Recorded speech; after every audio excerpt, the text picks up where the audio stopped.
are going to look at the programming in basic again, and I'm going to open my basic programming, and here we are going to do again the programming with for next. And today the programs that we are going to do are very, very important, that have to be noted down in your copies also, and you have to understand it also. Like if suppose I am creating a program to input 10 names and their age. Okay, 10 names and their age, and you have to check if the age is greater than 18, then you have to print the name and age of only those people whose age is greater than 18. So let's see. This is for I is equal to 1 to 10. Since the program is saying that we have to input the name and age, so I am writing a input name and age. This is $n for name, and for age I am writing here A. Then after that I am going to check here if A is greater than 18. A is representing age over here. So if A is greater than 18, then print $n and A. That means if the age is greater than 18, then the name and age will be printed. Next I. With next I, what will happen? I will increase and it will become 2. It will come inside, and again input will be executed, where we are going to take the name and age again. The name and A again will be inputted again for the second person. On 30 line number it will be checked if A is greater than 18, then we will be printing the name and age. So this process will continue how many times? 10 times. Out of the 10 people, suppose only 3 are those people whose age is greater than 18, then only the record of 3 people will be printed. So let's see with run. If I am entering here a name like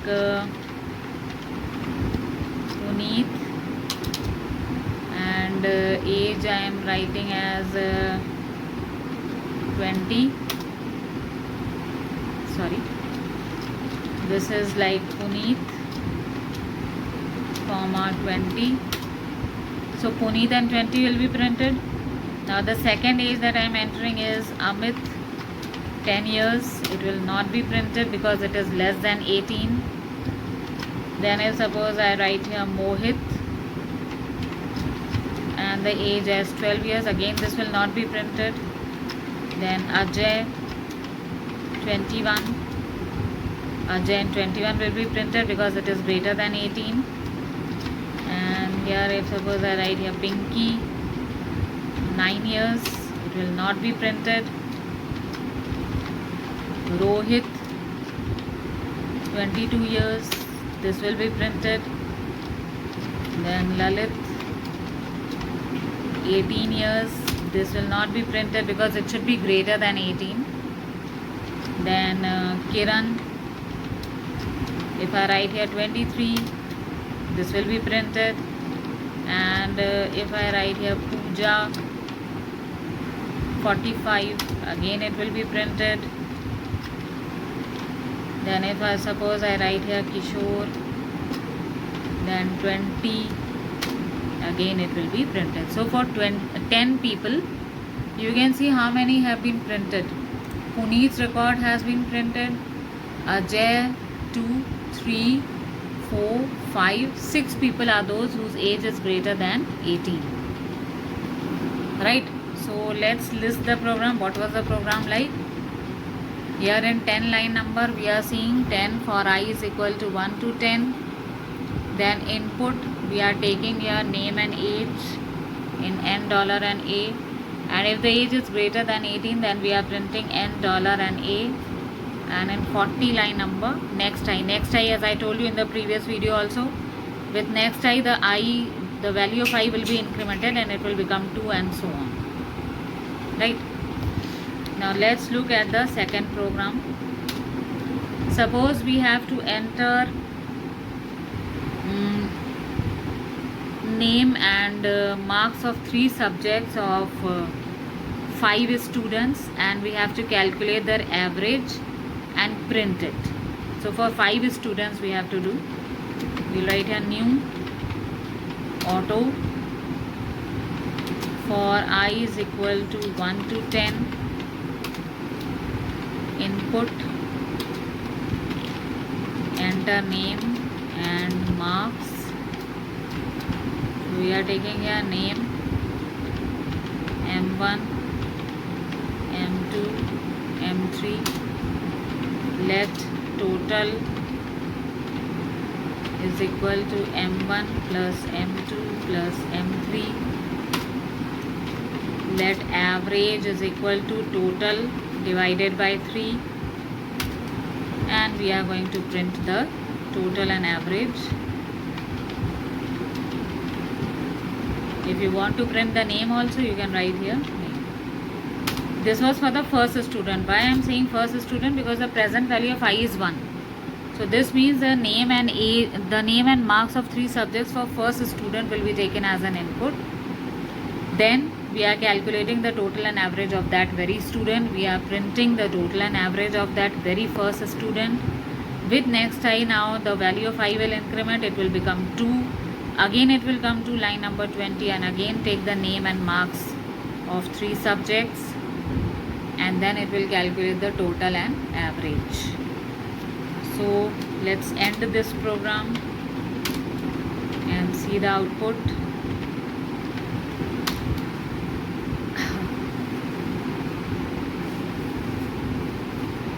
Okay, just a moment. Line number 60.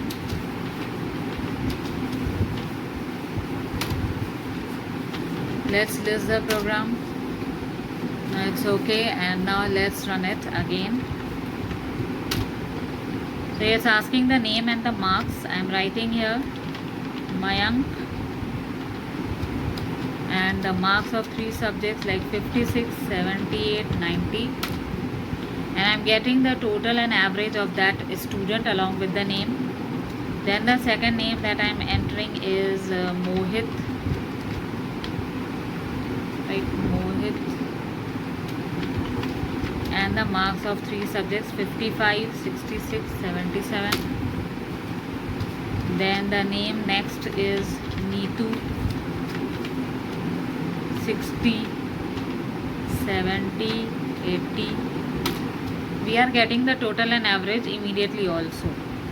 Then the name of the next student is like Hitesh.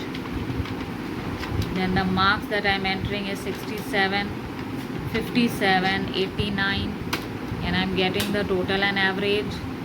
Then again the name that I am taking is Kiran.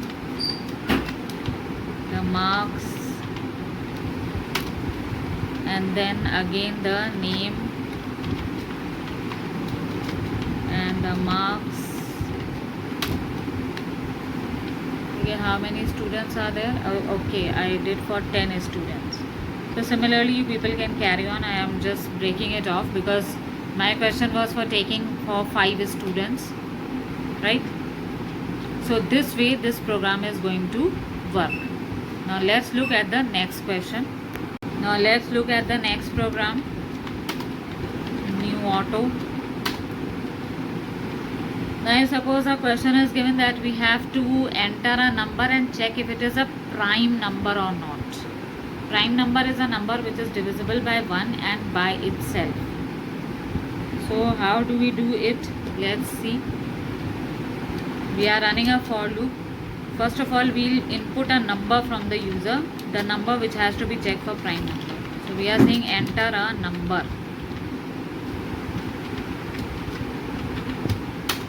Then for I is equal, before for we'll keep a counter C is equal to 0. For I is equal to 1 to n. If n mod I, mod is an operator for basic. If n mod I is equal to 0, then C is equal to C plus 1. Next I. What are we going to do here? Presently the value of I is running from 1 till n. Suppose the value that you have entered in n is 5, and you have to check whether 5 is a prime number or not. So the for loop is running from 1 to 5. if n mod I, if 5 modulus I is equal to 0, modulus takes out the remainder. If you divide 5 by 1, you naturally get a remainder as 0.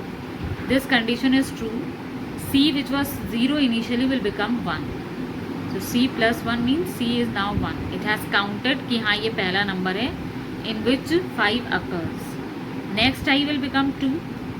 If n mod I is equal to 0, if 5 modulus 2 is equal to 0, but 5 doesn't come in the table of 2 and the remainder does not come out to be 0, so then will not be executed. C still remains 1. Next I will become 3.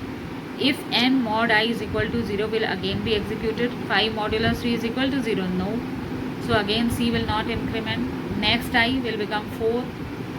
5 mod 4 is equal to 0, no. Then next I will become 5. 5 mod 5 is equal to 0, yes. In that case again C, which was 1 initially, now will become 2. And our counter's value should ultimately become 2. So outside the loop I am checking if C is equal to 2, then print prime number.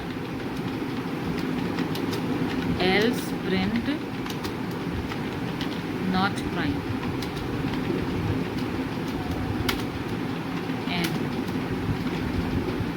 So if we run this program,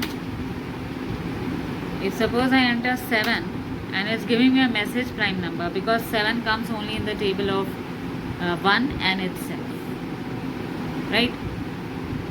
So let's look at the next question also.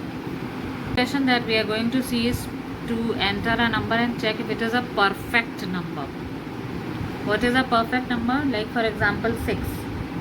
6 comes in the table of 1, in the table of 2, in the table of 3. It comes in its own table also, but you will not run the loop up till 6. You will have to neglect कि 6 अपने table में आता है. So if it is coming in the table of 1, it is coming in the table of 2, it is coming in the table of 3. So 1 plus 2 plus 3 when added up together gives you the number 6 again. So let's see this program. New auto for I is equal to 1 to n minus 1. Oh, before that let's take an input of n. So for I is equal to 1 to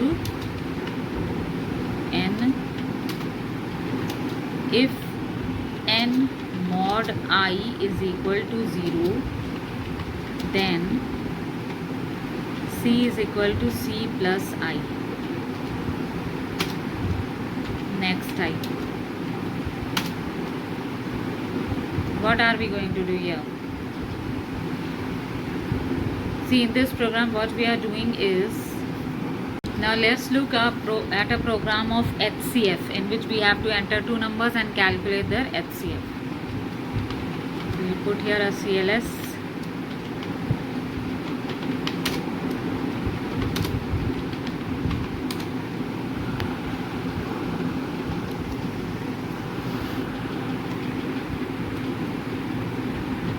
We will input two numbers A comma B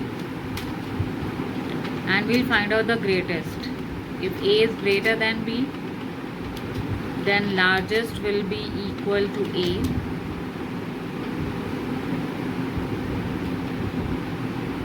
We have to find out only the largest.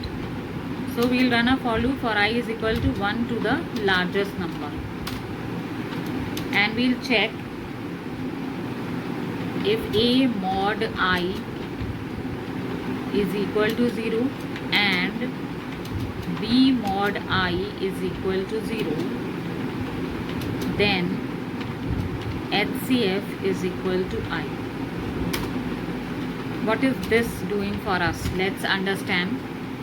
Suppose we have taken two numbers 8 and 6 in A and B respectively.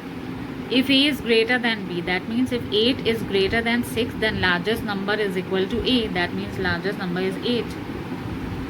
Otherwise, largest number is B. Then a for loop will run for I is equal to 1 to 8. Because now my largest number is 8. If A mod I is equal to 0, what is the present value of I in the for loop? It is 1. So if 8 modulus 1 is equal to 0 and b is what? 6, and 6 modulus 1 is equal to 0, yes, both of them come in the value, come in the table of 1, then HCF immediately will take the present value of I, that is 1. After that, next I will become 2. It will reach inside again if a mod 2 is equal to 0. That means if 8 modulus 2 is equal to 0, yes, and 6 modulus 2 is equal to 0, this is also yes. Then HCF will remove the previous value 1 and take the present value of I, which is 2. Then next I will become 3. If a mod 3 is equal to 0, that means 8 mod 3 is equal to 0 is a false condition. A does not come in the table of 3. And b mod I is equal to 0 and 6 modulus 3 is equal to 0. Yes, 6 comes in the table of 3, but there is an AND condition in between, because of which both the conditions should be true. Now first one is false, 8 doesn't come in the table of 3, 6 comes in the table of 3, so both of them will not be true at all. So HCF still remains 2. And if you carry on this program, automatically you will find that HCF still remains 2. So outside the loop we are going to print HCF is equal to HCF. And so if I run this program, I have to enter two numbers, 8 and 6, and I get HCF is equal to 2. And if I run it again and I give some other numbers like 5 and 7, the HCF is 1. Right? So in today's session we have seen 5 types of programs: perfect number, prime number, HCF, 2 numbers and 2 programs for taking name and age and checking, and the other was to take name and marks of 3 subjects, calculate total and average for each student, and so on. So hope these programs are very clear. Make them very clear, because in the classwork I am going to give you some more questions too. So till then, keep practicing, and if you have understood, press the like button, subscribe to our channel. Thank you.